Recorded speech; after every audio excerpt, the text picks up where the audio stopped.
Bonjour, bienvenue dans la conférence Le contenu au service de l'immobilier. Donc aujourd'hui, on va aborder un certain nombre de thématiques en rapport donc entre l'immobilier, la technologie et le contenu, le marketing, etc. Donc du coup, notre présentation va s'articuler en 3 moments forts. Je vais vous présenter un petit peu le cadre d'études. Ensuite, on va passer la parole à M. Saad Marakchi, qui est DGA de Réalité Maroc, qui nous parlera de son retour d'expérience en tant que promoteur avec justement tous les mécanismes d'activation liés à la création du contenu. Dans un troisième temps, on verra avec Madame Merim Wahibi, CDO de Conversion. On pourra voir en fait des études de cas et rentrer vraiment beaucoup plus concrètement dans la réalité de la création de contenu avec l'immobilier.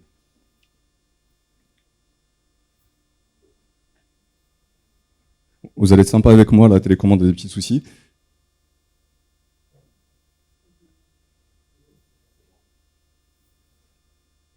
Alors, très bien. Donc du coup, je vais commencer par enfoncer une porte ouverte en vous disant qu'aujourd'hui, la prédominance des réseaux sociaux est une réalité. Tous les jours, des millions, voire des milliards de personnes passent des heures à scroller sur les différents réseaux en recherche d'informations, de divertissement, mais aussi de sources d'inspiration. Donc c'est aujourd'hui une réalité et la conséquence, c'est qu'on est vraiment dans une ère d'inflation de l'information où on a une multiplication des sources d'informations, mais également des personnes qui peuvent aussi les commenter et interagir dessus sur les réseaux.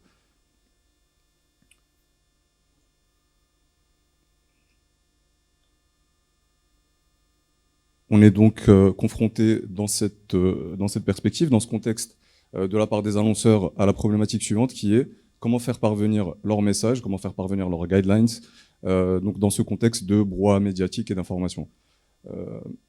Nous, là où est-ce qu'on intervient en tant que média, je vais faire un petit peu d'étymologie avec vous, c'est que donc, le média, ça vient du mot latin médium, et ça signifie en fait trait d'union. C'est un trait d'union entre, d'un côté, les sources d'information, ça peut être des entreprises ou des particuliers, mais on va se concentrer sur le cas des entreprises, et les citoyens, les consommateurs. Donc du coup, on sait aussi que c'est un espace où les gens choisissent de se rendre de manière consciente, donc ils sont tout à fait capables de recevoir tout type de messages, qu'ils soient marketing, publicitaire, ou tout simplement que ce soit du contenu. Donc c'est cette relation de confiance qu'on met au service de nos annonceurs pour pouvoir proposer des contenus qui servent vos campagnes de marketing et de communication. Donc, on le sait, après cette petite introduction sur vraiment le contenu, un petit peu le contexte que vous connaissez déjà, on va plus se pencher sur le contenu au niveau du secteur immobilier. Et c'est vrai que, deuxième porte ouverte enfoncée, l'achat d'un bien immobilier figure parmi les plus grandes dépenses d'un individu au cours de sa vie. Et c'est quelque chose qui est vraiment très important, qu'il faut prendre avec beaucoup de délicatesse et d'attention. C'est pour cette raison qu'on est vraiment sur une stratégie de création de contenu qui est adaptée à ce secteur. On le sait, traditionnellement, on a l'habitude de séparer le message de communication des entreprises en 2 grands volets, le volet publicitaire et le volet contenu. Et on s'est rendu compte ces derniers temps qu'il y a une vraie défiance de la part des consommateurs, des gens, par rapport à tout ce qui est publicité. Aujourd'hui, vous le savez, on est dans un monde où tout se sait, tout s'entend, tout le monde a la possibilité de réagir. Et c'est vrai que parfois, on a eu des occasions où on a vu des bad buzz qui sont arrivés, qui ont été vraiment amplifiés. Et on sait aussi que les réactions sont de plus en plus virulentes quand le message publicitaire est loin de la réalité. On a vu des promoteurs qui ont des problèmes sur des problèmes de livraison, de matériaux, etc. Et ça a été amplifié d'une manière vraiment exponentielle au niveau des réseaux, parce qu'aujourd'hui, on a la possibilité de parler de tout et aussi parfois de n'importe quoi, malheureusement. Donc c'est la raison pour laquelle nous, en fait, notre stratégie, elle prend le meilleur parti des 2 mondes. On est vraiment dans ce qu'on appelle nous le brand journalisme, c'est-à-dire qu'on parle de contenu, on préserve la relation de confiance qu'on a avec nos lecteurs, dans la mesure où on va leur présenter des choses qui sont concrètes, on s'appuie sur des faits, notamment dans la création du contenu, que ce soit à travers des visites guidées, des articles, etc., où l'objectif, c'est vraiment pas de vendre du rêve comme c'est le cas pour la publicité, mais vraiment de donner des arguments concrets et palpables pour les gens, pour qu'ils puissent justement avoir accès à justement cette décision d'achat. Si vous voulez une publicité, ça peut vous donner l'envie de penser à un bien ou ce genre de choses, mais nous, notre rôle, c'est vraiment de l'expliquer, de s'appuyer sur des faits pour pouvoir avoir justement des réactions qui sont positives. Et même dans le cas où il y a des réactions qui sont négatives, en fait, elles ne prennent pas puisqu'on est vraiment sur un discours qui est factuel. Je vais rentrer un peu plus dans un exemple de cas pour vous parler d'un projet que vous connaissez certainement, enfin une entreprise que vous connaissez certainement qui s'appelle Imodis, donc ils ont pas mal de projets, dont notamment celui de Bahia Golf Beach. On a pris ce parti-là parce que c'est vraiment quelque chose sur lequel on a travaillé à 360 degrés à travers nos différents organes de communication. Donc voilà, donc vous avez d'une part une communication en présentiel sur le support logiciel Maroc, qui est ultra premium, c'est la référence du luxe ici. Et si vous voulez, ça fait toujours bien d'avoir un projet dans un grand salon d'hôtel, dans la salle d'attente d'une grande entreprise. Ça permet vraiment de marquer le projet, de l'ancrer dans un contexte qui va le valoriser et qui va le mettre en avant. Donc là, en fait, vous voyez le thème de la campagne, c'est avoir le golfe pour voisin, avoir l'océan pour voisin. Donc du coup, on est vraiment dans quelque chose, une suggestion, une inspiration. On vend du rêve, ça fonctionne, mais ce n'est pas forcément suffisant pour avoir une vraie décision d'achat. On a aussi la possibilité, donc là, d'aller chercher les gens là où ils vont chercher leur information. Comme vous le savez, donc il y a des gens qui préfèrent recevoir l'info plutôt que d'aller la chercher. C'est le cas des gens qui sont abonnés aux newsletters. Donc du coup, on va partir sur un article qu'on va diffuser sur la newsletter et qui sera accessible. Donc du coup, sur les boîtes mail des gens, on va aller chercher là où ils sont. On a aussi, donc du coup, là c'est une combinaison entre article et vidéo. Donc l'article sert vraiment à retranscrire toutes les guidelines des campagnes d'information et de communication. Donc du coup là on va parler du cadre de vie, du standing, la possibilité de profiter vraiment d'un cadre de vie. Donc on s'appuie vraiment sur les orientations publicitaires. Et derrière on va arriver avec une vidéo de visite guidée qui est particulièrement factuelle. On va aussi chercher les gens sur les réseaux sociaux avec des vidéos courtes, où là, du coup, on donne l'envie aux gens de découvrir un petit peu le projet, d'en savoir un peu plus. Et on peut vous montrer un petit exemple. Par exemple, là, c'est une vidéo d'une trentaine de secondes environ, qui est extraite d'une vidéo un peu plus grande. Voilà. Là également, c'est pareil. Donc, du coup, on avait deux petits exemples. Je veux bien qu'on puisse lire la vidéo, s'il vous plaît.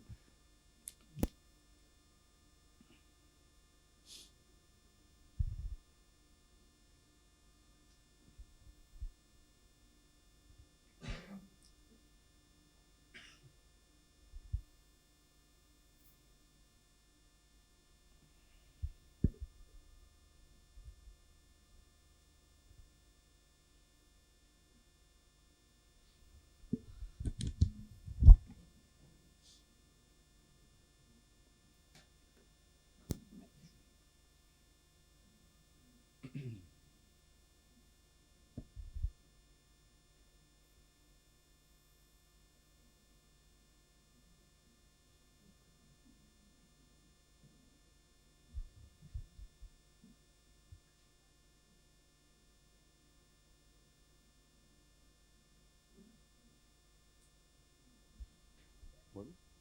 Les vidéos Madazouche. C'est sur YouTube, ça marche pas sur YouTube. C'est pas grave. Tu me poses la fête, ça serait là avec les loups. ما هو خمسة ما présentation c'est pas grave. تعرف ما présentation ما عرفتش. حدي غير في يوتيوب. غير في يوتيوب ما تقدرش afficher les YouTube تما. ما بغيتش ما فيش مود بريزونطاسيون. OK, très bien, ça marche. OK.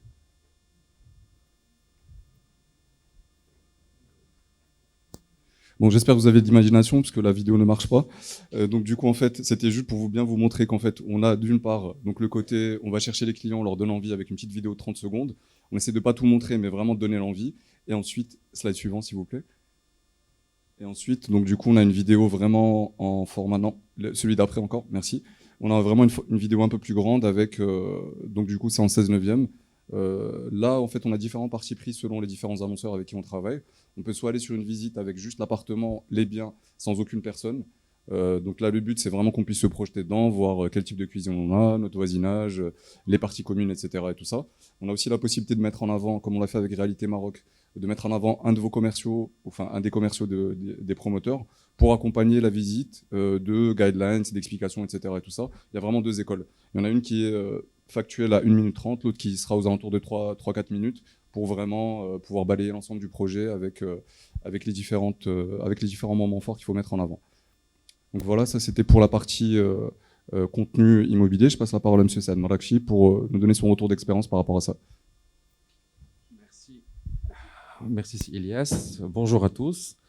Alors pour ma part, je vais d'abord dans un premier temps essayer de vous présenter un peu notre groupe, Réalité Maroc, qui est un nouvel acteur, enfin, on est sur le marché depuis 5 ans, qui est un acteur du secteur immobilier marocain avec plusieurs projets déjà en cours. Et puis j'enclencherai peut-être sur une partie un tout petit peu théorique par rapport à euh, à cette denrée rare qu'on cherche tous, qui est le fameux lead. Donc on va essayer de rentrer dans sa tête, voir ce qui lui parle par rapport aux différentes étapes de son projet d'acquisition. Et puis, je vais finir par quelques petits exemples de contenus qu'on a pu publier de différentes formes qui soient, que ce soit des vidéos, que ce soit des posts statiques. Encore une fois, je te rejoins ici, Elias. Il faut de l'imagination si les clics ne marchent pas. Donc, on va parler théorie et on va tous imaginer un peu le contenu. Donc, Réalité Maroc est une filiale d'un groupe français qui s'appelle Réalité, qui a 20 ans d'existence sur le marché. On s'est positionné en 2000, voilà, donc qui a 20 ans d'expérience. On est une boîte cotée en bourse à l'Euronext, carbone neutre depuis 2022. C'est important parce que le secteur immobilier est un des plus grands secteurs qui participent au réchauffement climatique à travers les émissions carbone. Donc nous, on a une stratégie de compensation. Donc voilà, on peut passer. Donc on est au Maroc, on a des projets qui sont déjà lancés. Je pense que vous connaissez un de nos projets qui est un hôtel assez connu, qui est l'hôtel Lincoln Casablanca, qui est un patrimoine historique qu'on est en train de réhabiliter. On va en parler rapidement. Avant cela, juste un petit mot sur le positionnement du groupe, parce que derrière, ça se voit dans notre communication. C'est important d'avoir ce lien entre positionnement et communication. C'est le cordon ombilical entre une marque et ses communications.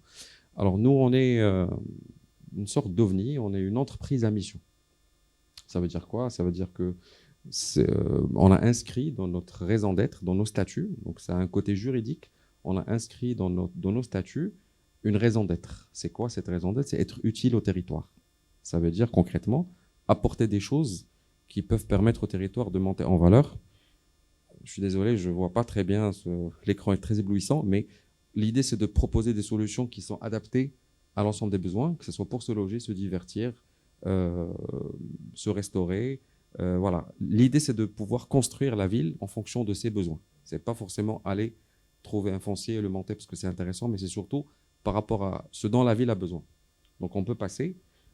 Concrètement, quand on s'est positionné au Maroc, on s'est positionné d'abord sur un actif qui est emblématique et dans un territoire qui avait également besoin d'une certaine structuration et d'une certaine réhabilitation. C'est l'hôtel Lincoln. À titre d'info, c'est le premier bâtiment à avoir des façades inscrites à l'inventaire des monuments historiques au Maroc. Donc l'idée, c'est d'en faire un hôtel 5 étoiles, 120 chambres, de 13 500 mètres carrés, et Inch'Allah, on table sur une ouverture en 2025. Donc l'idée, c'est d'installer une marque qui est réalité, qui va porter des projets assez complexes, que ce soit cet actif hôtelier emblématique, et que ce soit des projets mixed use ou des projets résidentiels, comme on peut le voir sur les slides d'après.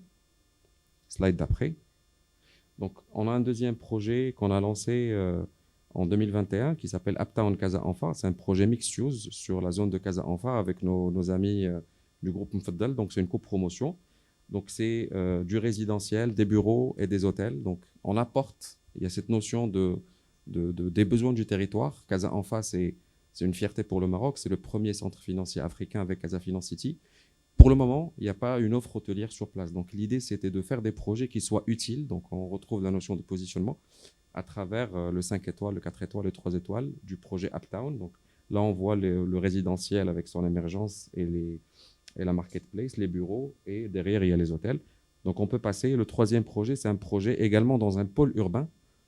Le troisième projet est un projet qui est dans un pôle urbain à Zenata Écocité. Et Zenata Écocité, c'est vraiment un coup de cœur pour nous. C'était un prolongement naturel. Quand on veut faire un développement immobilier structuré et structurant, on va dans une zone qui a une vision, un plan d'urbanisation. Et en l'occurrence, c'était le cas avec Casa Anfa et c'est le cas aussi avec Zenata, qui ont toutes les deux des agences, urbaines de développement dédiées qui sont des filiales de la CDG. Donc, on a fait un actif sur cette zone-là, qui est une nouvelle zone, un nouveau pôle urbain, en face d'un parc qui est à l'image de celui de Casa Anfa, donc un parc à côté de la mer, Donc, on revient par rapport au contenu. L'idée, c'était de traduire d'une façon cohérente et crédible notre positionnement par rapport à nos projets. Et ce n'est pas que pour faire sympa sur des brochures, c'est pour être entre le cognitif et le conatif. C'est que les gens nous connaissent, on crée une préférence de marque et on vend nos projets. In fine, tous les promoteurs cherchent à vendre. Donc, l'exercice était intéressant parce qu'il fallait créer la marque, la crédibiliser, la faire vivre et puis surtout arriver à commercialiser nos projets. Donc, sur la slide suivante, on montre un peu, on va rentrer un peu dans la tête du lead, juste pour parler un peu de ce qui est essentiel. C'est qu'aujourd'hui, vous savez tous, à travers Mercator et Publicitor, ou autre, que le besoin d'acheter le besoin de se loger, c'est un besoin qui est essentiel. Il est viscéral, c'est-à-dire qu'on ne parle pas d'un besoin qui est superflu. Donc, on est vraiment sur un besoin de sécurité, que ce soit pour quelqu'un qui veut acheter une maison, un appartement secondaire, ou pour un chef d'entreprise qui veut acheter un bureau pour sa boîte. C'est un besoin de sécurité, c'est un patrimoine. Encore plus au Maroc, où les gens sont attachés à la notion patrimoniale du bien. Ce n'est pas un achat qui est déconnecté, qui peut se faire à distance. Les Marocains, ils aiment bien acheter un bien, le visiter. On a cette notion de visite qui est importante. Donc, c'est un besoin qui est très, très fort, à forte dimension sociale. On cherche un quartier, on cherche à projeter une image en ayant acheté un bien immobilier dans une zone en particulier. Donc, c'est à la fois un besoin essentiel, mais c'est un besoin social. Versus, donc c'est un besoin. Donc, l'acte d'achat qui est le plus complexe d'une vie, on a peur de se planter. C'est un acte, on achète un bien complexe. Quand on achète une voiture, on a un certain descriptif. Quand on achète un logement, c'est un produit qui est complexe par essence, par son mode constructif, peut-être par ses performances énergétiques, etc. Donc, le client peut être un peu perdu par rapport dans la tête du lead, on peut être un peu noyé par rapport à toutes les informations qu'on doit maîtriser parce qu'on a peur de faire un mauvais investissement ou un mauvais engagement sur plusieurs années. Et puis, c'est un engagement familial à forte symbolique sociale. Donc, on achète un bien immobilier parce qu'on en a besoin, mais c'est aussi un symbole social. Alors, c'est ce qu'on appelle un conflit de motivation. On a envie d'acheter, on a peur entre guillemets, vous avez parlé d'antécédents, on a peur de se faire avoir aussi. Donc, il y a tout ça qui se passe dans la tête du lead. Mais le lead, qu'est-ce qu'il fait? Le lead, il est sur son téléphone, il scrolle. Il cherche de la dopamine, il scrolle. Alors, il y a des études qui ont démontré que nous, on passe 145 minutes par jour sur les réseaux sociaux et on voit jusqu'à 10 000 publicités par jour. Des fois de façon consciente, des fois de façon inconsciente. On scrolle, mais une partie de notre tête, elle enregistre les messages. Donc, on est noyé d'informations, on veut acheter, on ne veut pas se faire avoir. Donc, le client, le lead, il est tiraillé. Maintenant, tout le travail des marketeurs et des communicants, c'est de pouvoir proposer un produit qui correspond à ces éléments-là, mais sans noyer le lead. Parce qu'in fine, même si on veut le noyer, il ne va pas se noyer. Il est tout le temps en train d'être assailli de communication. Donc, on peut passer à la slide suivante. Donc, pour notre cas, pour le cas de réalité, nous, on conçoit le positionnement de cette façon-là. C'est une image projetée. C'est comme une sorte de maison. C'est une représentation un peu infantile d'une maison. Donc, c'est un positionnement, c'est une image qu'on veut projeter dans sa tête. Pendant qu'il scrolle, il est là. Il scrolle, il va voir un message. Après, dans tout le flux de communication dont tu as parlé, Ilyes, sur les réseaux sociaux, sur les magazines, etc., il faut donner un certain nombre de messages. On ne peut pas se contenter de dire c'est un produit à tel prix. Ça, c'est comme en mathématiques. C'est nécessaire, mais pas suffisant. Donc, on doit dire un certain nombre de choses. C'est des choses qui sont factuelles, qui doivent soutenir la décision d'achat. Donc, in fine, les sociologues disent qu'on achète un produit pour des raisons émotionnelles qu'on justifie par des raisons rationnelles. C'est ce qui est en haut, c'est ce qui est en bas. Donc, on trouve essentiel qu'on puisse parler des acteurs du projet. Donc, surtout au Maroc, quand on achète, on dit on a acheté chez quelqu'un. On a acheté chez tel promoteur. C'est un acte de confiance. Surtout quand on achète sur plan, on n'achète rien du tout. On achète quelque chose qui n'est pas tangible. Donc, c'est un acte de confiance. Après, ce qui s'est passé récemment, c'est qu'il y a d'autres acteurs du projet, de la maîtrise d'ouvrage, qui sont devenus de vrais stars du marketing immobilier. Ce sont les architectes. Aujourd'hui, on a des projets dans le monde qui sont marketés par le promoteur et par l'architecte. Il y a un très très beau projet à New York, 53 West 53. Là où on dit un icon of design by Jean Nouvel. C'est le marketing, c'est l'architecte. C'est le cas aussi, on a de très très grands architectes au Maroc qui aussi participent d'une façon un peu moins marketée, mais qui projettent une image. Donc l'architecte du projet est également, avec sa signature architecturale, son design, sa touche, un facteur de différenciation. Donc on doit dire c'est qui est derrière, donc le premier pavé. Le deuxième pavé, j'arrive pas à très bien voir, de mémoire c'est la situation, exactement. On achète un emplacement. C'est important de pouvoir le dire et le traduire. Quand on achète sur CFC un bureau, c'est pour une raison X ou Y. Quand on achète un appartement à Zenata, c'est pour une raison X ou Y. Donc l'emplacement est un élément essentiel. Ce n'est pas uniquement le produit à tel prix. C'est un ensemble de facteurs, pendant que le client scrolle, qui rentre dans sa tête, qui font monter la décision. Après, vous allez m'aider, le troisième brique, c'est quoi? C'est le bénéfice produit, effectivement. Aujourd'hui, on a de plus en plus de biens, et tant mieux, au Maroc, où on a des prestations qu'on n'avait jamais vues avant. Donc ça aussi, c'est un facteur à prendre en considération. On a des biens avec de l'isolation thermique et acoustique. On a des biens avec des bornes de recharge pour véhicules électriques. On a osé le faire pour un de nos projets sur Casa Enfa.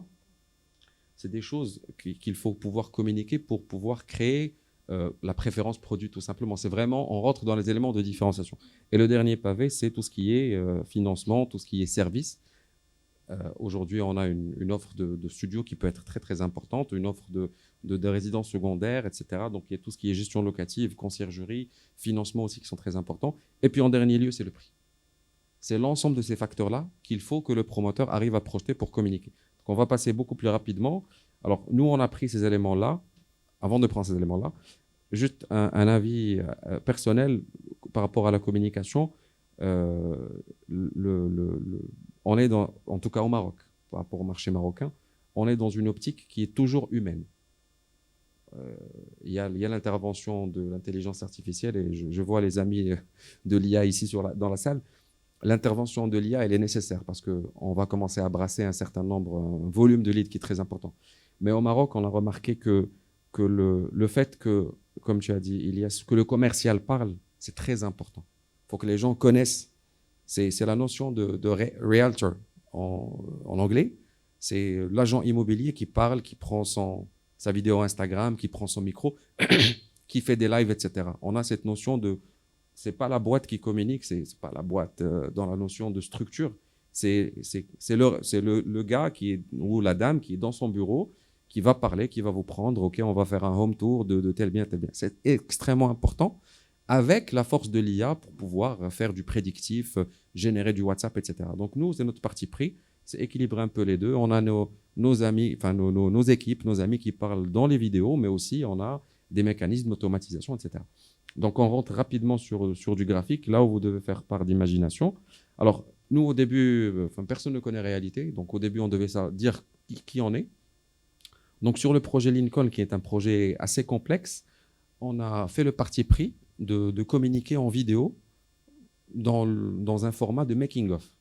Donc depuis le premier jour, depuis qu'on est rentré sur le chantier, on s'est projeté, on dit à la date d'inauguration, on va avoir un super film qui va retracer toutes les étapes. Donc on va faire parler nos équipes, l'architecte, les associations de sauvegarde du patrimoine, le fameux MELM qui est intervenu pour reprendre une moulure de 1916. L'idée, c'est de créer du contenu à la disposition. Vous allez sur YouTube, vous mettez Lincoln The Challenge, vous allez trouver tout ce qui nous a permis de sauvegarder ce patrimoine-là.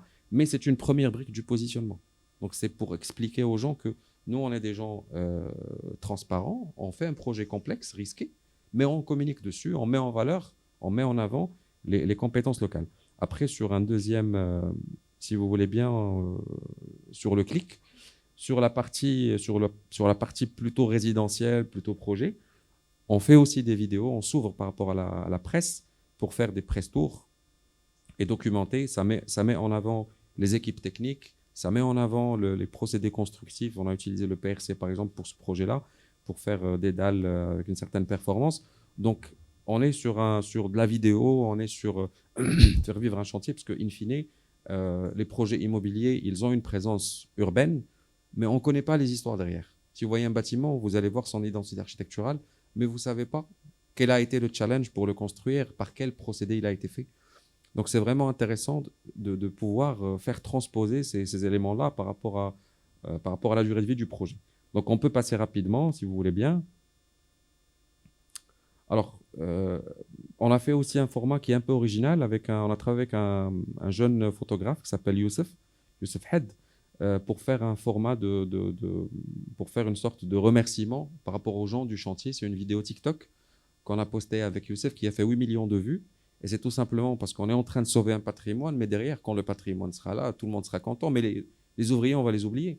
Donc nous, on voulait une petite vidéo un peu touchante sur Instagram, TikTok, pour que les gens se rendent compte que finalement au Maroc, on a un super savoir-faire, on a des entreprises, on a des ingénieurs, des MLM qui sont hyper pointus pour pouvoir le faire. Et c'est la première brique. On peut passer. Donc la deuxième brique, le quartier.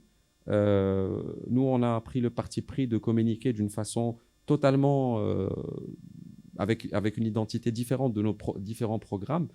Sur Uptown, par exemple, qui est un nom, Uptown dans toutes les villes, il y a Downtown et Uptown, c'est le quartier chic. Donc on communique en anglais, on l'assume. Donc depuis 2021, sur le projet, on communique en anglais. Au début, il y avait des réactions. Vous êtes un groupe français installé au Maroc, vous communiquez en anglais. Bon, c'est pas grave, c'est la langue de la cible. Quand on parle la langue de la cible, c'est pas grave. Sur Znata, on a communiqué en arabe. Donc l'idée, c'est vraiment de mettre en avant le style de vie du quartier. Le lead, quand il s'abonne sur notre Instagram, il va voir des vidéos du projet, des vidéos du quartier. L'idée, c'est vraiment de soutenir tout le positionnement pour qu'il puisse, in fine, prendre sa décision. Donc on peut passer. Sur les facteurs de différenciation, on parle de bornes de recharge, on parle de prestations, par exemple, quand on dit isolation, double vitrage, on parle aussi ça, c'est du classique, c'est un peu ce qui se fait le plus, c'est mettre en avant le plus produit. Généralement, on est dans cette brique-là, mais avant, pour pouvoir crédibiliser l'offre, il faut aussi aller par qui le fait, quel architecte, quel emplacement, quel quartier, etc. On peut passer, si vous voulez bien, j'aurais presque fini. Donc, sur le dernier pavé du positionnement, nous, on a fait le choix de commercialiser nos projets selon le respect de la loi VEFA, donc on vend en état futur d'achèvement. C'est un positionnement à part entière. À part entière, on l'a fait parce que ça permet de protéger les intérêts du consommateur. Et donc, on a tourné des vidéos sous forme de stop motion pour pouvoir expliquer la VEFA, parce que nous-mêmes, on s'est rendu compte que pour en parler, on doit dire premier bullet point garantie, deuxième bullet point cahier de charge, etc. Donc c'est compliqué. L'idée, c'est de pouvoir, dans un format de couple Zach et Zina, de dire ils sont partis à Znata, ils ont visité, etc. Donc l'idée, c'est vraiment de donner l'information de plusieurs formes qui soient, dans le cadre d'un positionnement global. Et si vous voulez bien passer. Alors, le fameux Realtor, effectivement, une vidéo qu'on a tournée avec Conversium, assez sympa, de 3 minutes, où c'est Mohamed qui prend la parole pour faire un home tour, pour présenter la résidence, puisqu'on a une première tranche où les gens habitent, une première tranche livrée, quelles sont les prestations, quels sont les équipements, quelle est la zone avec des rushs en drone, etc. Donc une petite vidéo, et puis l'idée, c'est vraiment de montrer l'humain. C'est le plus important, c'est de créer une préférence de marque en montrant les engagements, mais surtout en montrant l'humain. Donc on a fait ce format-là. On a fait aussi un format influence, si vous voulez bien scroller avec un influenceur qui s'appelle Omar Hafti, qui est connu par les Houta. Donc on a fait un one-shot avec lui pour pouvoir tester ce que ça a donné. Et ça a donné pas mal de résultats. On a eu des clients depuis l'étranger qui le suivent. Et ça a donné pas mal de résultats. Donc on peut finir sur la slide qui suit. Oui, ça c'est un format qu'on a fait sur le projet Uptown. C'est comme l'émission Cherche appartement ou maison. Donc on a fait un format qui s'appelle Dari Daba avec nos amis Amin Mernissi et Telkel. Donc un couple qui cherche des appartements, etc. Il visite un appartement, il trouve un coup de cœur, etc. Et désolé si j'ai pris plus de temps qu'il ne faut. On peut passer rapidement. Donc, pour conclure ma partie, nous, on est convaincus chez Réalité que le mot immobilier, il est problématique parce qu'il porte en lui le mot immobile. L'immobilier n'est pas immobile. On ne construit pas en 2024 comme on construit en 1980. Et on n'achète pas en 2024 comme on a acheté en 1980. Donc, au Maroc, les choses bougent, l'immobilier bouge, les procédés constructifs bougent et les besoins du client bougent aussi. Donc, le client va peut-être mettre beaucoup de temps à chercher l'information, à surfer sur les réseaux sociaux, qu'on est dans la tête du lead. Mais quand ce fameux lead, il prend la décision, bah, il va passer sur la partie transition, sur la partie lead, sur la partie gestion de ce lead-là qui est chaud. Et les études ont démontré qu'il faut le traiter le plus rapidement possible. Et si je vous pose une question, est-ce que vous vous rappelez le site sur lequel vous avez été mercredi à 11h du matin? Vous vous rappelez pas? Donc, il est essentiel, je te passe la parole Mariam, il est essentiel que les marques se réinventent, mais soient dans la réactivité, parce qu'il va prendre du temps pour digérer toutes les informations dont on a parlé, mais une fois que sa décision elle est prise, il faut passer à l'acte, et c'est là où je te passe la parole Mariam pour nous. Merci Saad. Bon. Bravo. Bonjour à tous, merci d'être venus aujourd'hui. Alors, moi, je reprends la parole par rapport aux stratégies clés pour optimiser la performance. Donc, maintenant qu'on a exploré les différents types de contenus qui sont efficaces pour le secteur immobilier, que ça soit un contenu visuel, interactif ou rédactionnel, il est important que ces outils-là nous permettent d'optimiser la performance de nos stratégies marketing. Le contenu étant une première étape cruciale dans le secteur immobilier, mais il faut savoir que le plus important, c'est la manière comment on va exploiter ce contenu et la manière comment on va le diffuser. Donc c'est là où on rentre en jeu les réseaux sociaux, le marketing digital et le lead management. Et c'est ce qui va nous permettre de convertir les prospects en véritables clients potentiels. Donc, les stratégies clés pour optimiser la performance, ça se passe à travers l'utilisation des réseaux sociaux et le marketing digital, mais aussi à travers le lead management. Les réseaux sociaux aujourd'hui sont des outils indispensables pour le secteur immobilier. La plateforme Meta, Facebook, Instagram, TikTok ou LinkedIn, aujourd'hui nous permettent de faire de la publicité ciblée. Ça veut dire qu'aujourd'hui on peut cibler un public large avec des segments bien particuliers selon les intérêts, selon les comportements, selon la démographie, l'âge, etc.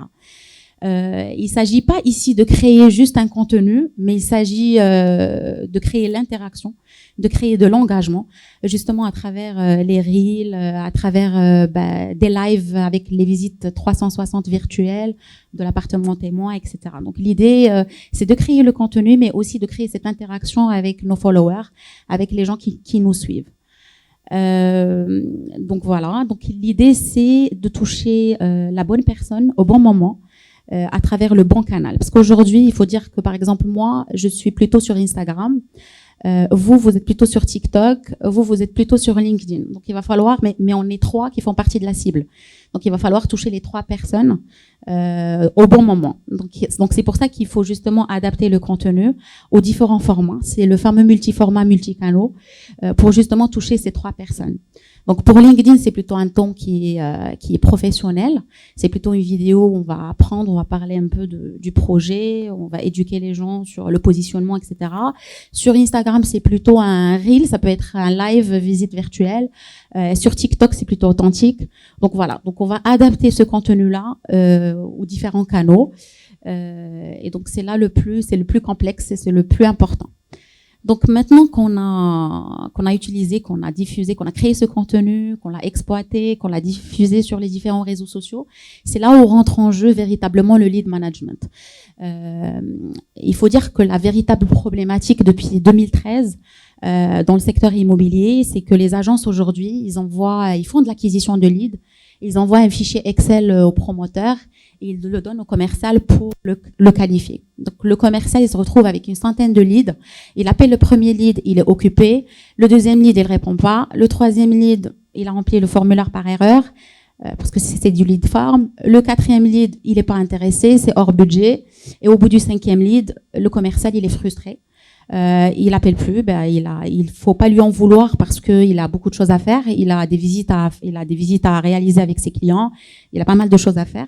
Donc la solution, c'est que justement l'agence aujourd'hui, c'est à l'agence de qualifier ces leads-là, c'est à l'agence de pousser ces leads-là à honorer le rendez-vous. Donc c'est là où rentre réellement en jeu le process de lead management. qui est très important. Il faut qualifier le lead, il faut avoir des leads bruts, il faut les qualifier, mais il faut aussi, quand on qualifie les leads, il faut qu'on lui donne le maximum d'informations.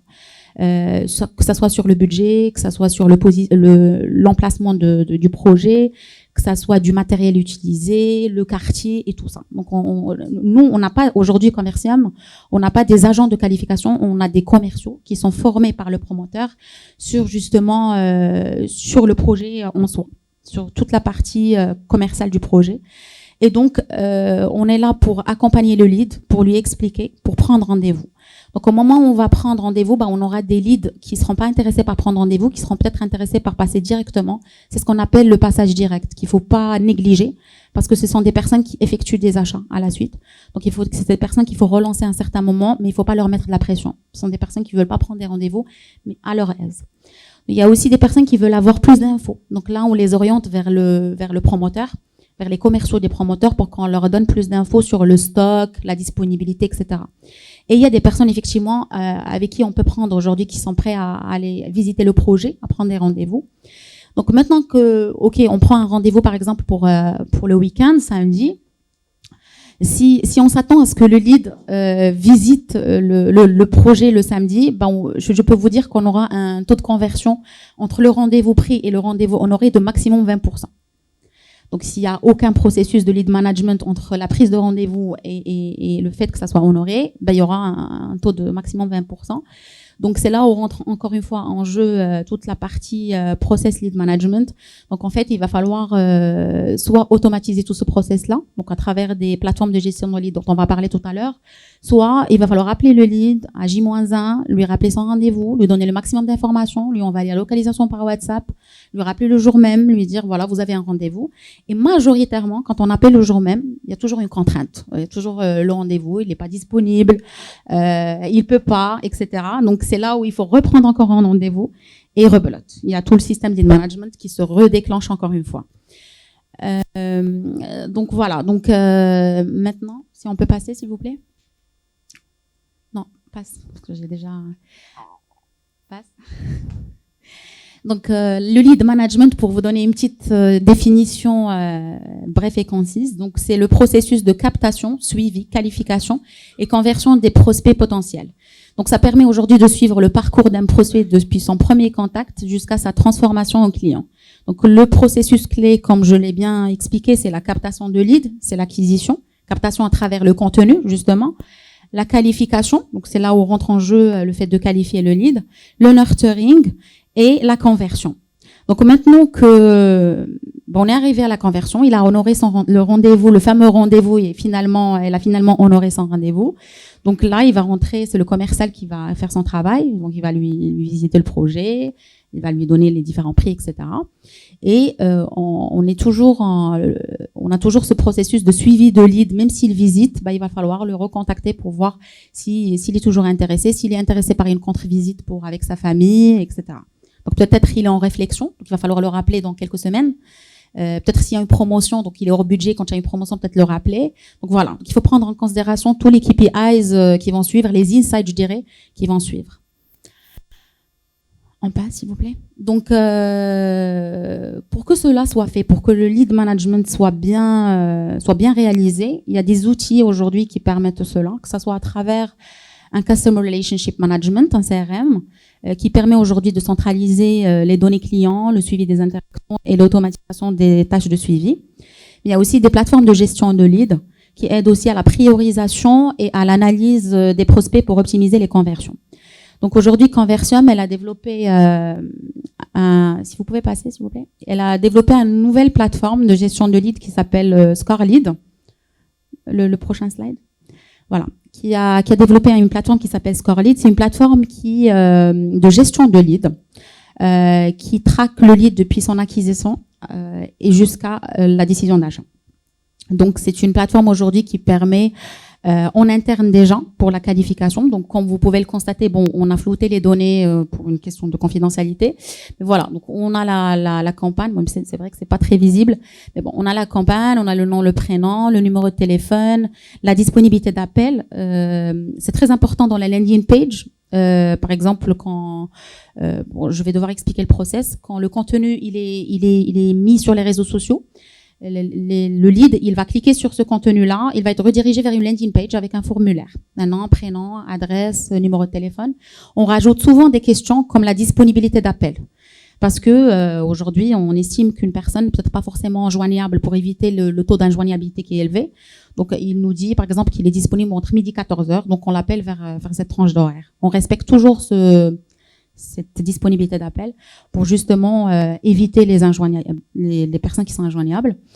Et voilà, donc on a aussi cette plateforme nous permet à l'agent de qualification aujourd'hui d'avoir déjà la to-do list, les personnes qui doivent rappeler, les personnes qui doivent être rappelées aujourd'hui, les personnes à traiter qui ont rempli le formulaire la journée qui doivent être rappelées, l'horaire où il faut être rappelé. Donc ils ont des appels, ils ont des notifications qui leur permettent justement de faire cette gestion de lead d'une manière optimale. Mais c'est aussi, donc on a un Smart View qui est à gauche, mais qu'on voit pas très bien, mais avec tous les KPIs. Rendez-vous honorés, rendez-vous, les leads perdus qui sont pas intéressés, ceux qui sont hors budget, ceux qui sont injoignables, parce que même s'ils sont injoignables, on se permet de les appeler 3 fois. Donc ils sont injoignables 1 fois, 2 fois, 3 fois, et on arrête. Donc, et on essaie de les appeler en respectant les disponibilités d'appel, mais au bout de la 3e fois, on change la disponibilité d'appel pour voir si peut-être ils sont disponibles dans une autre plage horaire. Mais une fois qu'ils sont indisponibles au bout de 3 fois, on ne dérange plus le lead. On estime que c'est un lead qui est perdu. Donc, on essaie de le catcher avec un autre contenu, peut-être qu'il remplit le formulaire une 2e fois et que ça rentre encore dans le fichier de lead. Voilà. Donc, c'est une plateforme qui est aussi pratique pour le client, parce qu'aujourd'hui, on donne accès au client pour justement avoir les KPIs nécessaires. Et le client, le commercial, il est censé nous remplir la partie statut commercial. Donc, quand le rendez-vous il est honoré, le commercial, il nous dit est-ce que c'est un bon client, un lead show, est-ce qu'il est intéressé, est-ce qu'il est perdu, il est hors budget, etc.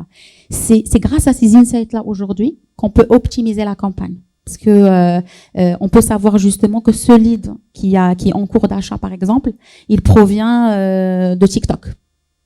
Et il provient du contenu X ou Y. Donc, on va capitaliser tout le budget acquisition. On va capitaliser le budget sur TikTok. Bon, on va peut-être pas annuler les autres, c'est pas une bonne idée, mais on va mettre peut-être le budget le plus important sur TikTok.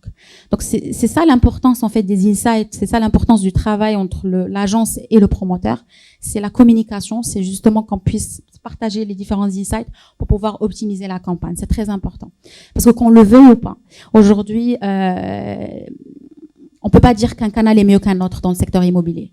Il faut faire du A/B testing, il faut tester parce que chaque projet il a sa propre cible, chaque promoteur il a sa propre cible, donc il faut s'adapter, il faut tester, il faut des tests sur des canaux, il faut communiquer avec le promoteur pour avoir les insights nécessaires pour pouvoir optimiser la campagne. Cette plateforme qui est Scorelead d'aujourd'hui nous permet de faire ça, nous permet une communication, ça permet aussi d'automatiser toute la partie de suivi du commercial. Parce qu'il n'y a pas que le suivi du lead finalement. Le lead management, c'est le lead, mais il y a aussi le suivi du commercial. Parce qu'aujourd'hui, je prends un rendez-vous pour samedi, je dois informer le commercial qu'il y a un rendez-vous samedi pour qu'il soit là, pour qu'il soit disponible. Donc, il faut aussi que je lui rappelle ça. Donc, on a automatisé cette partie-là avec des WhatsApp, automatisé avec des emails, etc. Donc voilà, c'était juste pour vous parler un petit peu de la plateforme et de l'importance justement d'automatiser ce process-là de lead management. Donc là, on va passer à l'étude de cas, s'il vous plaît. Donc maintenant qu'on a parlé un peu de la théorie, on va passer un peu à la pratique des KPIs. Donc ça, c'est pour vous présenter un étude de cas d'un projet métropole qui fait partie du groupe ARSP. C'est un projet qui se trouve à Abdelmoumen. Ce sont des studios. C'est un projet qu'on avait lancé ensemble. Voilà, donc c'était pour passer, s'il vous plaît. Donc ça, c'est le landing page. Il faut savoir que Scorelead aujourd'hui nous permet de générer des landing pages en 2 secondes. Donc on peut faire du A/B testing aussi des landing pages. On peut lancer des landing pages avec des vidéos, des landing pages avec des posts, des landing pages avec différentes questions. Et on peut faire du A/B testing pour voir quelle est la landing page qui génère le plus de leads. Et ça nous prend, on a juste besoin des visuels, ça nous prend quelques secondes. On passe. Donc, qui dit campagne métropole. Spark, c'est 213 000 impressions sur les réseaux sociaux, de relais de l'article sur les réseaux sociaux H24 Info. C'est 86 000 vues sur YouTube. C'est 700 000 vues sur TikTok et 208 000 impressions pour le display sur H24 Info. Il faut savoir que nous, on capitalise sur H24 en étant une caution marque, presse, etc. pour communiquer sur les projets immobiliers. On n'utilise pas les réseaux sociaux du promoteur, on utilise les réseaux sociaux de H24. Donc ça, c'est des KPIs de la campagne Métropole Parc sur H24. Voilà, donc ça c'est l'article qu'on avait lancé. Donc un article, c'est un visuel avec un article où on parle du projet, les avantages du projet, l'emplacement, etc. avec des call to action et la vidéo aussi qui figure dans l'article avec des call to action qui nous permettent justement quand la personne, donc on l'attire vers les réseaux sociaux, on l'attire vers l'article, elle rentre, elle lit l'article, elle s'informe, elle a toutes les informations dont elle a besoin, elle clique sur le call to action, elle tombe sur la landing page, elle remplit le formulaire. Et c'est là où le lead management rentre. C'est là où la qualification, tout le process que je vous ai expliqué rentre en jeu. Donc, c'est 4500 lectures d'articles, tout ça pour avoir 94 leads générés qualifiés, avec 60 rendez-vous pris, soit 64%, avec 41% de rendez-vous honorés. Il faut savoir que le pourcentage correct entre le rendez-vous pris et le rendez-vous honoré, c'est entre 40 et 60%. Si on veut savoir qu'on a fait du bon lead management, on devrait avoir entre 40 et 60%. Si on a si on est à 20%, 25%, il y a une problématique quelque part. Soit on n'a pas bien géré, on les a pas rappelés, on n'a pas bien suivi le lead. Pour avoir 5 achats à la fin, donc on a généré 5 achats, mais il faut savoir que c'est une campagne le parcours d'achat, il est lent dans le secteur immobilier. Donc les 5 achats, on peut en avoir dans un mois, on peut en avoir 2 en plus. D'accord? Donc c'est pour ça qu'il y a le slide juste après. Donc il y a 10 qui sont toujours en contact avec le commercial pour prise de rendez-vous. Il y en a 10 qui sont en réflexion, qui peuvent acheter. Ce sont des personnes qui, un jour ou un autre, ils vont se décider, ils vont acheter s'il y a du stock. Et 10 leads occupés, mais ce sont des leads qui étaient intéressés, qui sont à des rendez-vous à reprogrammer. Voilà, donc j'ouvre le bal pour les questions-réponses. C'est bon, donc merci à tous.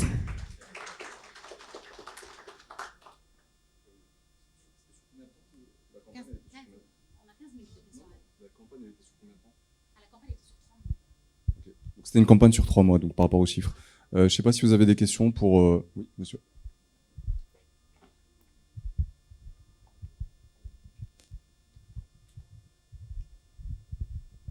Bonjour, merci pour cette présentation très intéressante. Et justement, les visions différentes entre un promoteur et un spécialiste du marketing. Alors moi, ma question, elle concerne les leads.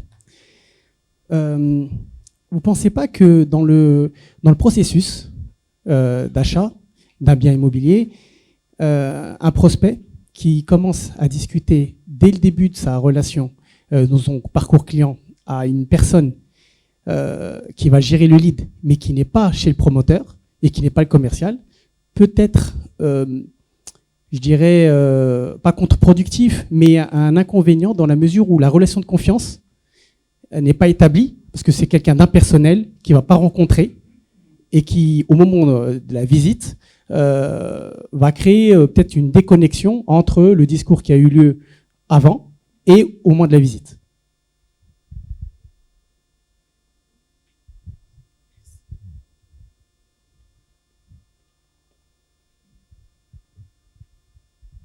Bonjour. Alors, effectivement, c'est une question qui est très pertinente. Alors, pour répondre à votre question, c'est pour ça, justement, qu'aujourd'hui, on prévoit cette formation. Aujourd'hui, on les appelle pas des agents de qualification, c'est des commerciaux. On n'a pas d'agents de qualification, on a des commerciaux qui sont formés par l'équipe du promoteur. Donc, effectivement, ils ont une formation d'une journée, ils se déplacent, ils se déplacent dans le projet, ils regardent les appartements témoins, ils essaient avec le commercial, c'est de passer une bonne formation sur les différents matériaux qui sont utilisés.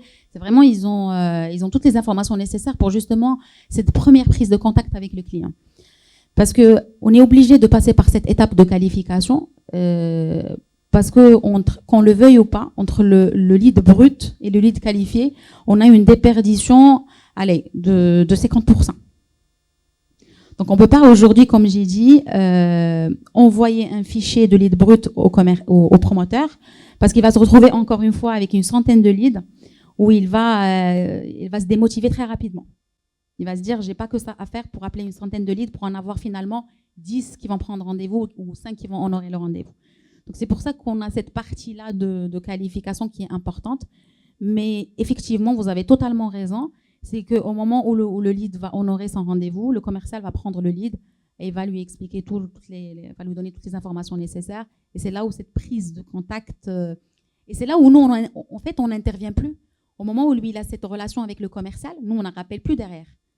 Ça veut dire que c'est le commercial, on relance le commercial pour le rappeler.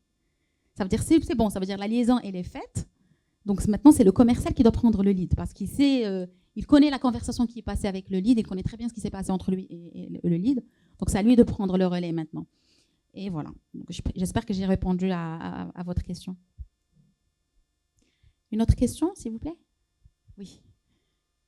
On n'a pas un deuxième micro, non?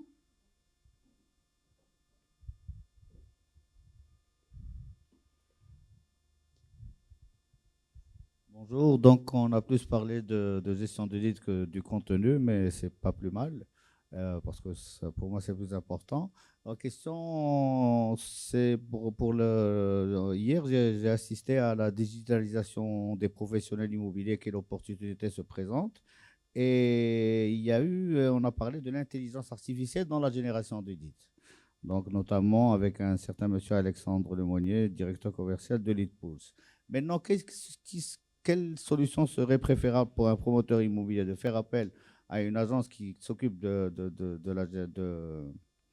du lead management, parce que moi je ne suis pas du métier, donc du lead management, ou faire appel à une intelligence artificielle aujourd'hui, et quels sont les coûts, quelle est la différence entre gérer donc le lead management par intelligence artificielle ou par une agence de...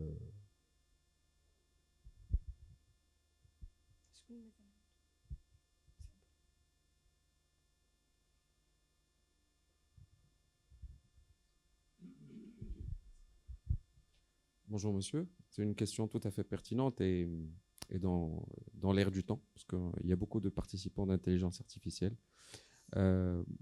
Sur le marché marocain, en termes de création de contenu, mon avis personnel est que on est toujours attaché à l'humain.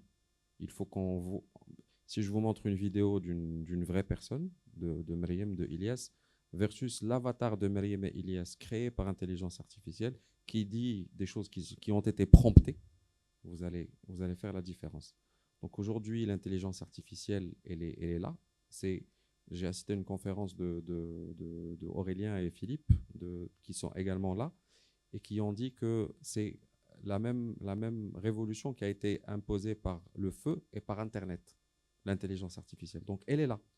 On ne peut plus faire marche arrière. Maintenant, c'est une question de temporalité. Sur le marché marocain, on doit voir du contenu authentique, on doit comprendre qui est le promoteur derrière, on doit voir, entre guillemets, des vrais gens. Ça, c'est pour la partie contenu. Alors, pour le lead management, si vous avez un intérêt pour un projet immobilier samedi à 11h du soir, parce que vous avez fini votre journée, vous avez du temps pour un achat immobilier, vous allez envoyer un lead, vous allez être rappelé lundi après-midi. Vous voyez, parce que samedi, dimanche, les gens ne travaillent pas, etc. L'avantage de l'intelligence artificielle, c'est que vous pouvez avoir un chatbot qui, s'il est bien alimenté, s'il est bien prompté, pourra alimenter une discussion avec vous tout à fait intéressante pour répondre à vos questions, à vos critères sur le 3e étage, sud-ouest, vue dégagée, à moins de 2 millions de dirhams ou X ou YZ comme critère de recherche. Ça, c'est très important parce que le lundi matin, quand les équipes je ne sais pas si vous travaillez dimanche, mais a priori lundi matin, quand vous allez venir, vous allez trouver une conversation archivée avec monsieur X qui est intéressé par un appartement Y et qui souhaite un rendez-vous le jour Z. Donc ça, c'est vraiment, vraiment important. Et multiplier ça par des millions de leads parce que on est sur une économie dans laquelle, alhamdoulilah, on est sur une économie de demande par rapport au logement, par rapport au secteur immobilier. Donc, ça ne fait que des volumes industriels à traiter. Donc ça, l'intelligence artificielle peut être un vrai levier pour structurer et puis pour pouvoir apporter de l'aide aux commerciaux. Le métier du commercial, c'est pas de répondre au téléphone. Le métier du commercial, c'est de vous avoir face à face, de comprendre vos besoins, de vous vendre un bien. Donc tout ce qu'on lui demande de faire en plus ou en moins, il ne saura pas le faire. Autant déléguer à des spécialistes ou à l'intelligence artificielle pour que chacun puisse se concentrer sur ce qu'il sait faire de mieux. Voilà. Tu veux rajouter quelque chose? Non? Alors, juste pour compléter, il faut avoir les deux. Il faut personnaliser son discours. Le lead, il a besoin de ce contact humain, de cette personnalisation de discours, parce qu'il a besoin des informations. Des fois, même avec le chat, il va peut-être se rétracter, parce qu'il ne sera pas peut-être à l'aise. Il va savoir que c'est automatisé, il va peut-être laisser tomber. Pardon.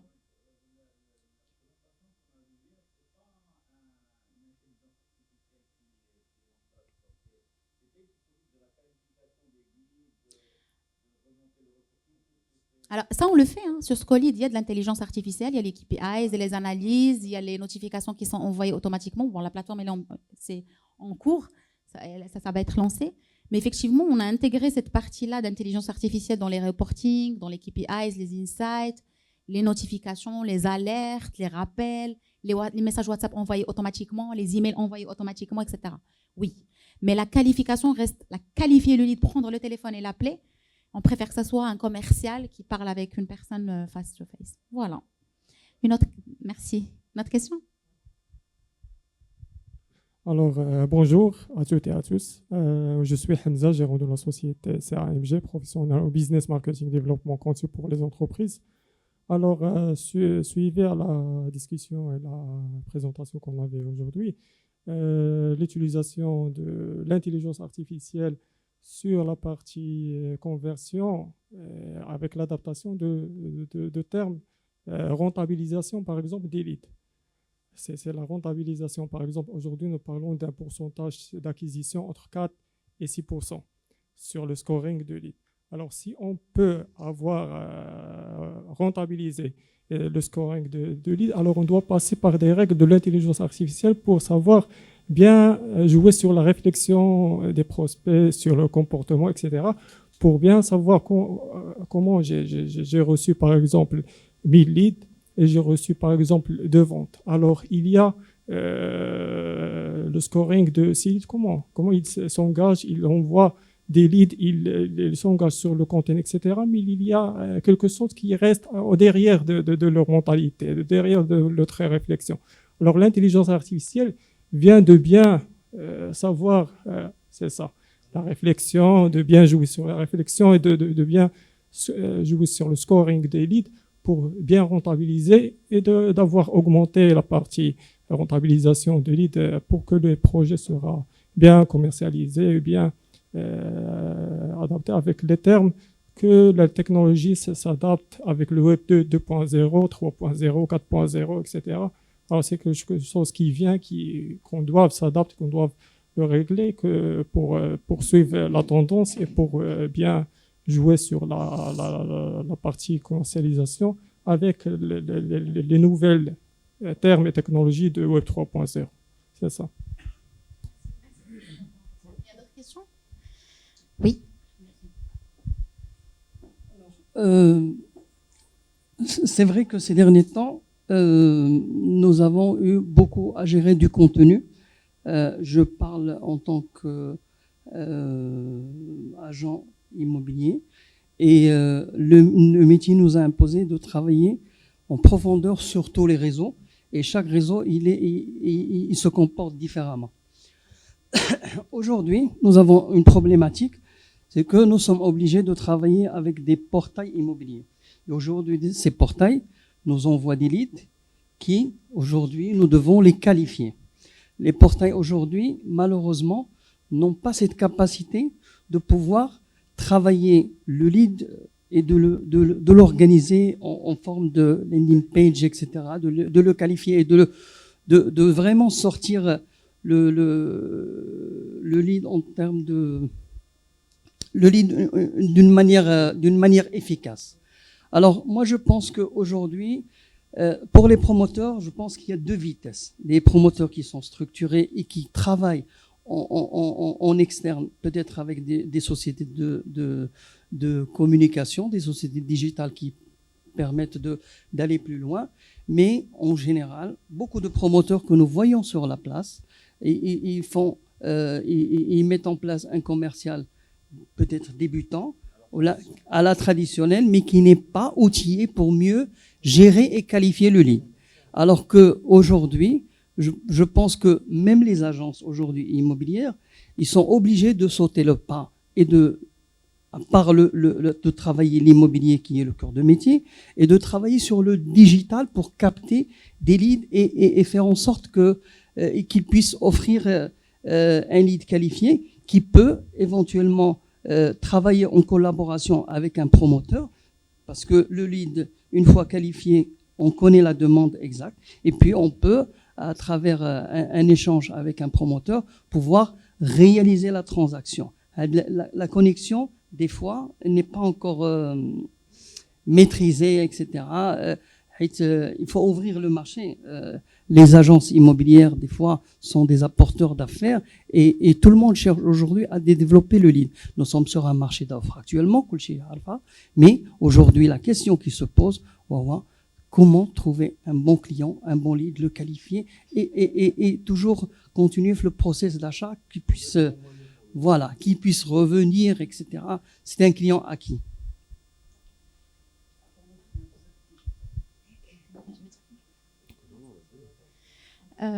Effectivement, donc là il y a des promoteurs effectivement qui sont bien structurés, effectivement qui font appel à des agences qui sont spécialisées pour gérer toute la partie lead management, toute la partie acquisition, etc. Et il y a des promoteurs, c'est un peu compliqué, ils le font par eux-mêmes, par les moyens du bord, ils ont un commercial, ils leur donnent des fichiers, ils font de l'acquisition, ils font appel à un traffic manager, ils lancent les campagnes. Ils font même des lead forms, et on connaît tous que les lead forms, c'est des leads qu'il faut vraiment qualifier. Donc voilà, c'est très compliqué. Il n'y a pas de suivi, effectivement. Donc c'est là où je pense que ces promoteurs-là vont comprendre l'enjeu, parce que ils vont comprendre l'importance et ils vont aussi un jour ou un autre, ils vont aussi suivre ils vont surfer sur la vague parce qu'ils seront obligés. Scorelead aujourd'hui, oui, il est ouvert pour tous les promoteurs. Oui. Les agences immobilières, oui, on travaille avec les agences aussi. Après, comme j'ai dit, ce n'est pas que la performance, il y a aussi la partie contenu. C'est très important le contenu. C'est avec ça qu'on a démarré, parce que le contenu est très important pour justement pour gagner du temps. Parce que l'erreur que font les petits promoteurs aujourd'hui, c'est qu'ils vont lancer un post statique pas très beau, qui reflète pas la vraie image du projet. Et ils vont avoir des leads, et donc c'est des leads qui vont faire un grand effort pour les qualifier. Et peut-être le pourcentage, il sera très très très bas. Par contre, si déjà on sait le contenu qui marche le mieux, on sait le diffuser au bon consommateur au bon moment, et on le fait passer par un article, il consomme beaucoup d'informations avant qu'il remplisse le formulaire, il est déjà qualifié. Ton lead est déjà qualifié. Donc le promoteur, il pourra déjà le contacter, la personne a déjà eu les informations, il a déjà rempli le formulaire. Donc voilà, donc c'est ça, il y a aussi de la maîtrise aussi de l'acquisition. On parlait de l'intelligence artificielle. L'intelligence artificielle ne s'arrête pas que dans le lead management. Elle démarre dès l'acquisition, dès la création de la campagne digitale. Aujourd'hui, Facebook, Instagram, TikTok, aujourd'hui, ils intègrent cette notion de AI aujourd'hui. Donc c'est très important. Donc il faut commencer, si aujourd'hui on parle d'intelligence artificielle, il faut l'exploiter dès le départ, dès l'acquisition de ce lead-là, pour gagner du temps. Parce que le temps aujourd'hui, personne ne l'a. Le temps, c'est de l'or. Donc voilà.